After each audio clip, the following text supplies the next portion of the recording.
ابن مالک رضی اللہ عنہ فرماتے ہیں کہ جب عبداللہ ابن ابو طلحہ کی ولادت ہوئی تو حضور اکرم صلی اللہ علیہ وسلم کے سامنے جب ان کو پیش کیا گیا تو آپ نے پوچھا کہ امعک تمر، کیا تمہارے پاس کھجور ہے؟ جب حضرت انس نے کھجوریں پیش کی، فناولتہ تمرات فلاکہن،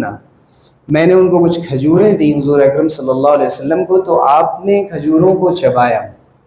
اور پھر بچے کے منہ میں اس کو چکھایا، فجعل یتلمذ،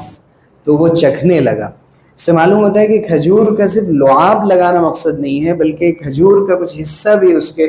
زبان پر رکھا جائے۔ اب تو ہاسپٹل میں اگر پتہ چل جائے تو منع کریں گے کہ آپ یہ کیا کر رہے ہیں، اور اس وقت بالکل اس کی گنجائش نہیں ہے، لیکن یہ بہت معمولی مقدار کی بات ہے۔ تو اس سے معلوم ہوتا ہے کہ صالحین کی ایک نسبت حاصل ہو جاتی ہے اور اچھی